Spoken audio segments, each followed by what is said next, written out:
Well, good day everybody. I'm Jose and this is Survival NS. Normally I would be bringing you gear reviews for survival and camping equipment. However, today I want to touch on a topic that most people don't even want to think about, let alone discuss. And that's how to prepare and survive a nuclear incident.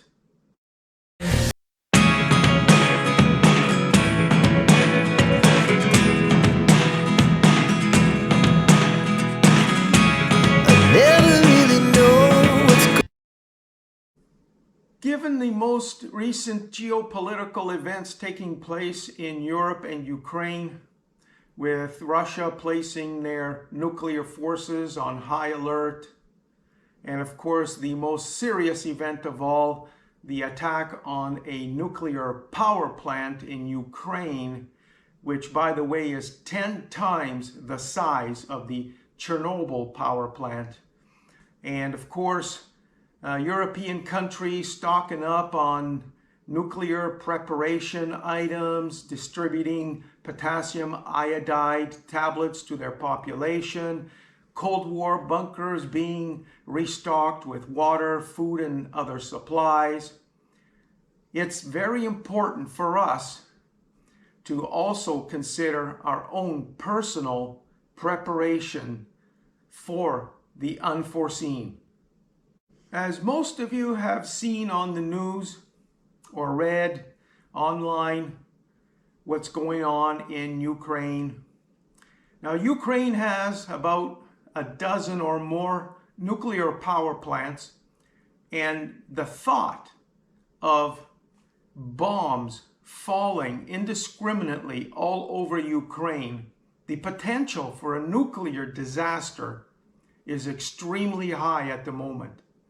And even if just one nuclear power plant is destroyed with radiation distributed throughout the atmosphere, with the prevailing winds, that nuclear fallout will make its way around the globe.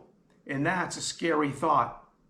However, here in North America and other parts of the world where we're quite a distance away from those events, we are still at danger, and there are things that we should be doing to prepare not only yourselves and your family to help survive nuclear radiation, either from missiles or nuclear power plant fallout. Without going into any political discussions about the events taking place over in Europe, I just want to pass along some very important information and facts concerning nuclear missiles. Now, it's no secret that certain large population centers and military establishments here in North America are on Russia's most wanted nuclear target list. And unfortunately, the quickest route of delivery for those missiles are over Arctic and Canadian airspace. And we all know that the US have missile systems designed to shoot down these missiles. They're not going to wait for these missiles to make it to the United States airspace. They're going to try to shoot them down probably over Arctic or Canadian airspace. So here in Canada, we might think that we're safe, but we're really not safe because accidents are bound to happen, and the potential of nuclear missiles falling on Canadian space is extremely high. Given those facts, there are things that we can do to protect ourselves and our families to survive these types of incidents. All right, so what you see in front of me here right now is just basically some of the items that you're going to need to prepare in advance for a nuclear radiation incident. However, just before I go into many of these items, I just want to pass along some important information about a SHTF scenario, such as a nuclear radiation incident. First of all, if an incident does happen, you're probably going to be made aware of it through your emergency alert on your cell phones, on your television sets, and probably on the radio. And a couple of years back, there was such an alert in Hawaii. And fortunately, it was a false alert. However, it was a good lesson, simply because a lot of those individuals in Hawaii stood around talking to their neighbors, trying to figure out what was going on and wasting precious time. Folks, you don't have a lot of time. You're probably going to have about 20 to 30 minutes to take immediate action and get yourselves to a safe place. The first thing most people are going to want to do is probably get into their vehicles, pack up some stuff, and drive far away. And that's not really a good idea, because this is where you're going to end up. There are basically three factors which will determine your survival rate. First is shelter, second is time, and third is distance. Your best shelter is going to be in a basement of some kind, surrounded by concrete or cement. Whether it's in your home, or if you're in a building, you might have an underground garage, and that's an excellent place to shelter. The second factor is time. You're going to need to be underground for at least 14 days to allow the nuclear radiation to disperse a bit. And that's why it's important to prepare in advance with some of these items you see in front of me to make it through the first 14 days. The third factor is distance. The farther away you are from the incident, the better your survival rate is going to be. All right, let's discuss some of these items. First of all, the most important item you need to store is water. Remember, 3 days without water and you're either dead or you're well on your way to being dead. So 2 weeks of water, you need to store that. Next item is not really so important as water, but for some people it probably is, and that's food. Now you can go about 3 weeks without food and you can still survive. However, some people out there probably have a very difficult time surviving without food for 3 weeks. So what I normally do is I store military MREs, because they're simple. They're military MREs, meals ready to eat. You don't need any water or any fuel. You can just eat them right out of the package. Or emergency ration bars, high in calorie, and they store for many, many years. You're also going to need some sort of lighting device, either a headlamp or a flashlight. Simply because the electrical grid, there's a really good chance that grid is going to go down as well. There'll be no electricity available for use. Also, a portable radio, battery operated or solar operated, or you can get those hand cranked ones. But you're going to need one of these to keep in contact with the outside world, to get information on the situation up above you. You should also have some sort of a power bank, a way to power your cell phone or some of the other items that you're going to store, preferably a solar power bank.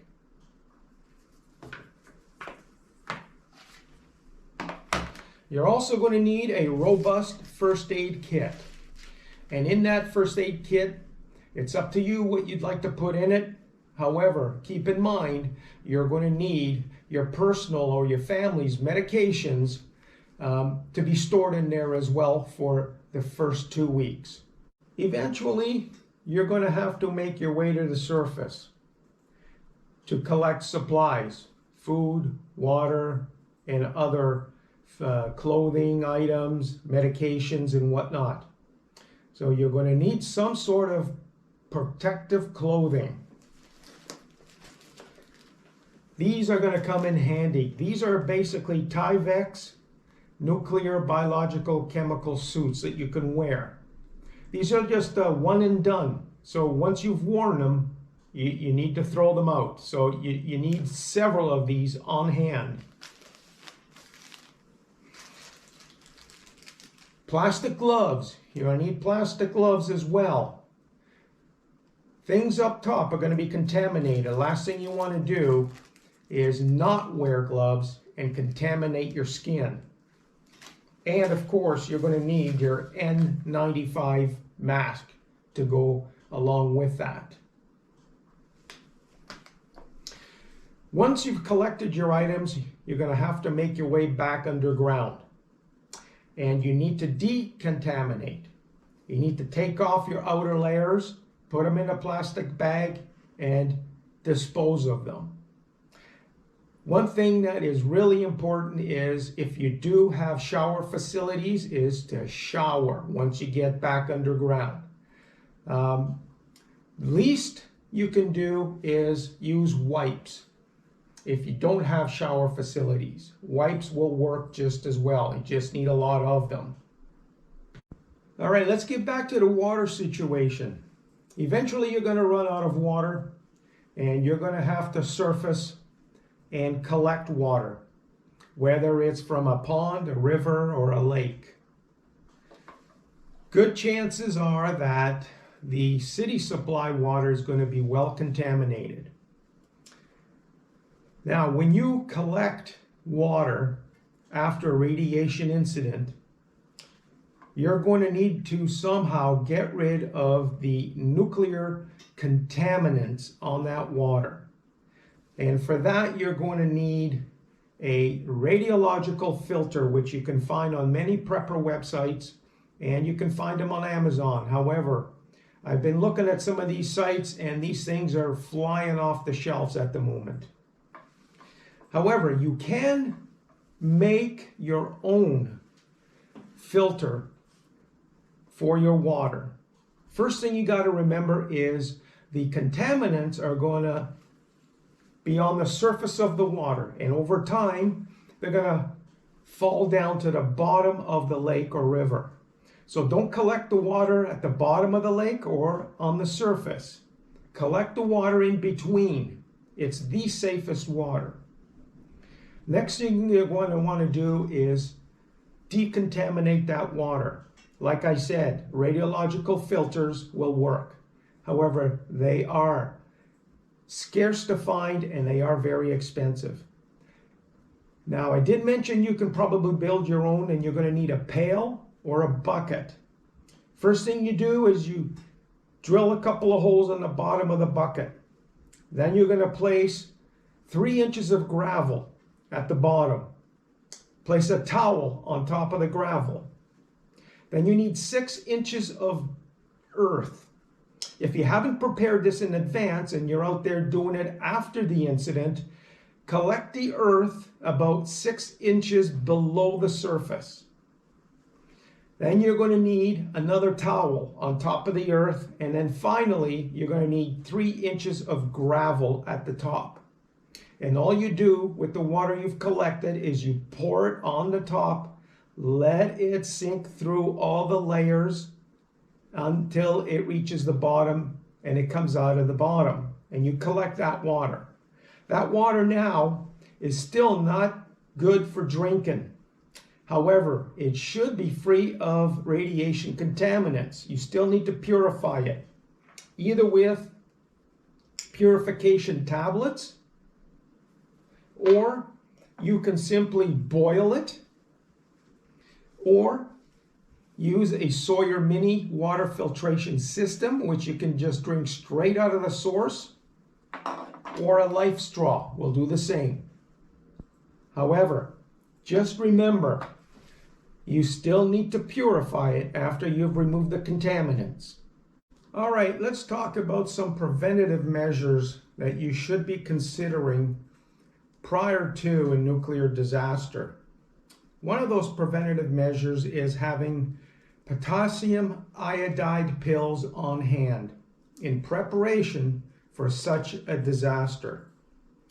Now, when there is nuclear radiation in the air, what happens is there's what we call bad iodine. So you've got nuclear iodide entering your body, and what that's going to do, it is going to go straight for your thyroid gland because it is the most susceptible part of your body to nuclear radiation. And it's going to park itself in there. Now, one thing about your thyroid gland is that it can only hold so much iodine, and the rest will just simply get flushed out. So the idea behind potassium iodide, which is, by the way, good iodine, is that you take it prior to the disaster, and the iodine molecules in these tablets will occupy all the spaces in your thyroid gland, preventing the bad iodine from nuclear radiation entering and causing havoc in your system.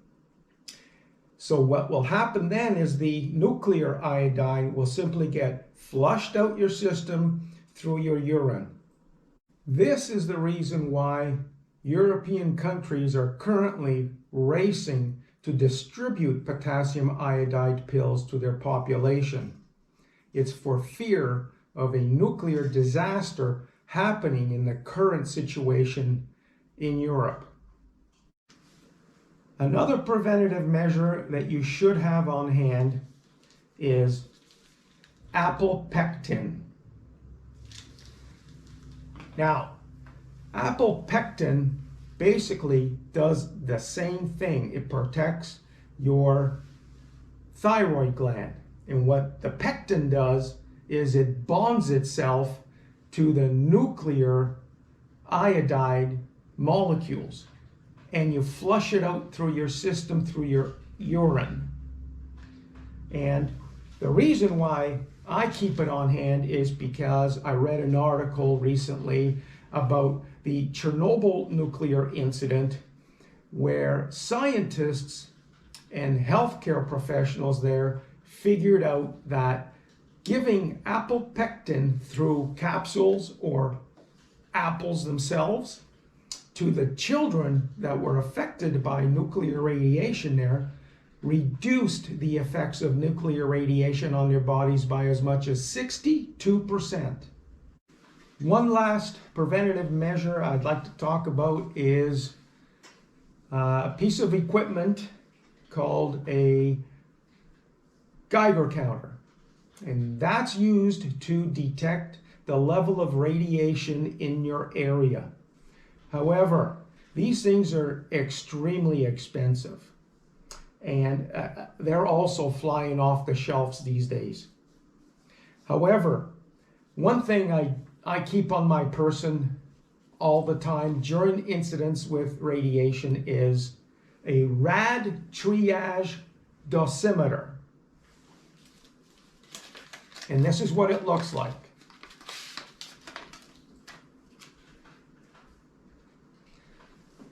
It's just simply a credit card sized dosimeter, and this thing, what it does, it keeps track of the collective radiation that you've been exposed to over time.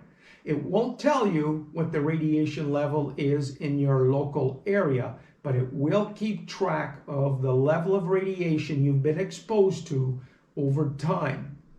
And I'll show you how this thing works. All right, so if you have a closer look at this card here, you'll notice there are several blocks in different shaded color, and in the middle you'll see a strip here.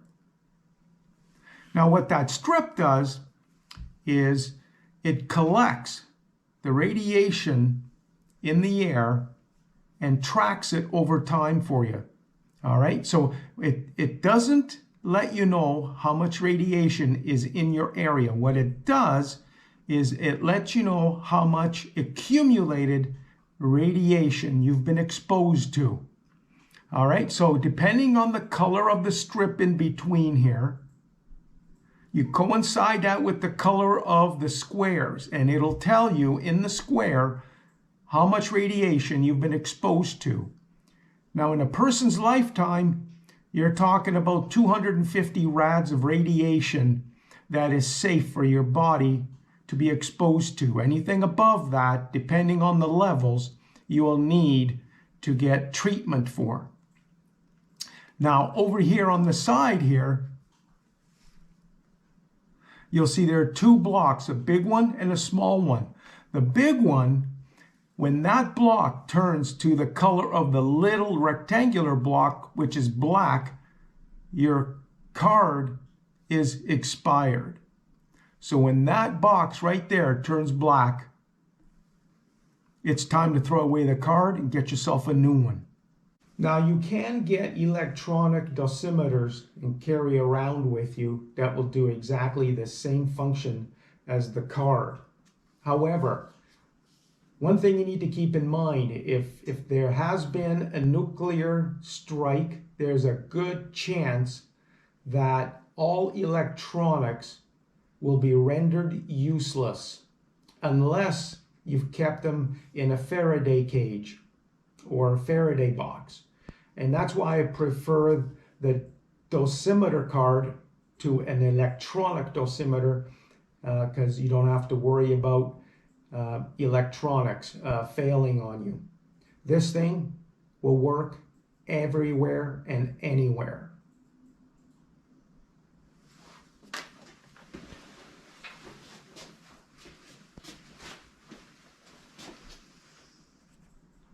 Now, I know this is a very difficult topic to think about, let alone discuss. However, it really needs to be discussed given the current geopolitical events taking place over in Europe. And currently, at the moment, almost every country in Europe is stockpiling nuclear PPE products. They have reactivated Cold War underground bunkers and begun storing supplies in them. They're distributing potassium iodide pills to their population for a nuclear event. And right now, there's only one country that is able to house its entire population in underground bunkers, and that's Switzerland. Every other country does not have that luxury. So what they are doing, though, is they're preparing those bunkers for the elites only, whether it's military elites, civilian elites, or government elites. And of course, a lot of the militaries have been issued nuclear, biological, and chemical suits and other PPE. So yes, it is getting very serious, and you should put some equipment aside in preparation. You just never know.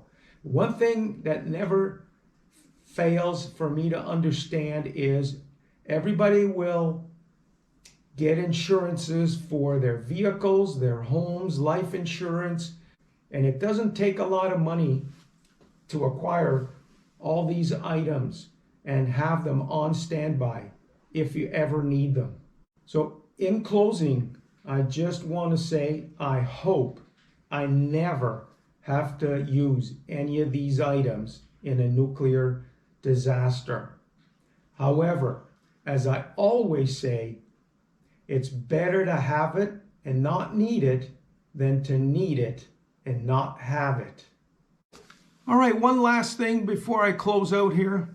I just want to mention I'm not a health professional, and I'm not here to let you know what the dosages are that you should be taking of the potassium iodide pills or the apple pectin capsules.